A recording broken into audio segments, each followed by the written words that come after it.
Hello everyone, today I'm going to discuss a very important X-ray which is a very common presentation in the emergency department.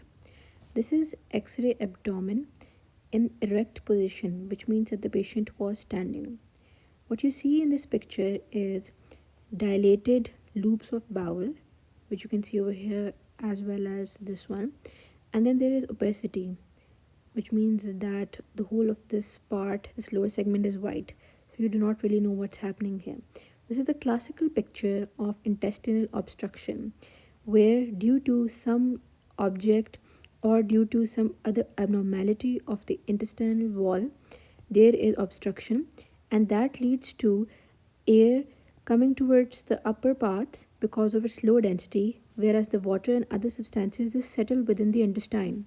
So you see air in the form of prominent loops which are dilated. There are certain differences between large bowel and small bowel, and it is very important to differentiate between them to diagnose the patient, because both of them are going to involve a different kind of surgery. The first important difference is that in large bowel obstruction, you are going to see peripherally dilated loops, which can clearly be seen in this image, where the large intestine lies in the periphery. So, when there is going to be large intestinal obstruction, you are going to see dilation of the bowel loops towards the periphery, just as you see over here.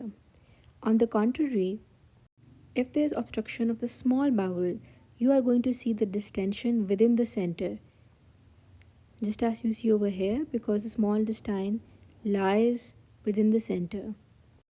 An X-ray abdomen showing the obstruction of the small bowel is going to differentiate better between these two types of obstructions.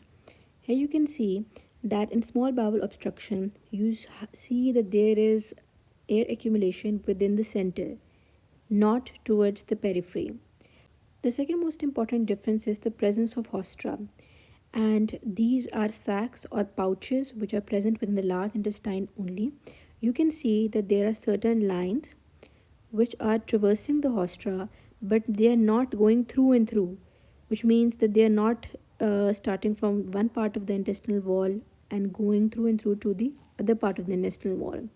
There is discontinuation between them. On the other hand, you can see that there are lines, also known as valvulae conniventes, in the small intestine, and they go through and through from one part of the intestinal wall to the other part of the intestinal wall. These specific lines, they are the feature of only the small intestine and not the large intestine. The last important feature that I'm going to mention here is the width. So as you can see that the width in the case of the large intestine is greater, and over here it is lesser. So basically what happens is that around about more than 6 centimeter width can be seen on the X-ray in case of large intestinal obstruction, and whenever you see another structure which is less than 6 centimeter or at least less than 5 centimeters wide and has all the other features as well, you are going to suspect that this is small bowel obstruction. So these are the 3 points which need to be kept in mind if you want to differentiate between small bowel and large bowel obstruction. I'm going to repeat them once again. It includes peripheral loops or central loops, next presence or absence of haustra, and the last one is the width of the dilation.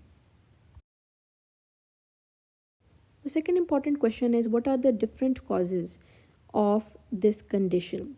So the different causes of intestinal obstruction depend on the age and certain other factors. Most commonly in adults, intestinal obstruction is a sequelae of adhesions which are formed due to other surgeries which are performed in the abdomen. So these adhesions consist of fibrous tissue, which is the remnant of the normal tissue structure, and that fibrous tissue then attaches itself to any part of the intestine, and that causes a structural change which leads to obstruction. The second most important cause is hernia. Hernia means protrusion of intestine or any other abdominal content through the weakened abdominal wall. Other reasons include volvulus, which means malrotation or abnormal turning movement of the intestine, and intussusception, which includes telescoping, which means one segment it sort of telescopes or goes into the other segment. There can be multiple other reasons like electrolyte imbalance, which impair the motility of the intestine and eventually cause obstruction, but these reasons are rare. The most common reason in the adult population, you should remember, that is adhesions, then hernias, and next come valvular intussusception, and so on. The next important question is what to do. So, as a house officer, as a ER doctor, the thing that you have to do before calling the resident surgery for the consult is you pass the NG tube and you attach the bag. This is going to decompress the stomach. The second important thing is going to be that you're going to tell the attendants that the patient is going to be NPO, which means nil per oral, that nothing can be given to the patient by mouth. You also need to do symptomatic management of the patient, and you have to give IV fluids or replace electrolytes if that is the imbalance that you see on the labs. The X-ray shown over here was the X-ray of a real patient which was later operated to remove the adhesions and to restore the motility of the gut. Now we have a small recap of the differences between the small and the large intestine. The key words here are peripheral loops for large intestine, Hostra for large intestines with incomplete lines between the walls.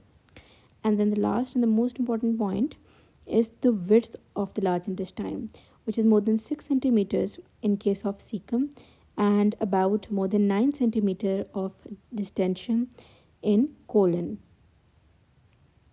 Next, the recap for the three most important reasons for large or small bowel obstruction.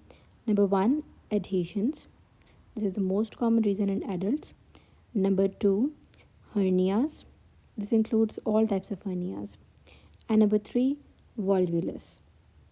I hope you liked this video. I hope you got to know what intestinal obstruction is, how to differentiate between large and small bowel obstruction on X-ray abdomen, what are the important causes, and how to deal with it in the emergency department. Thank you.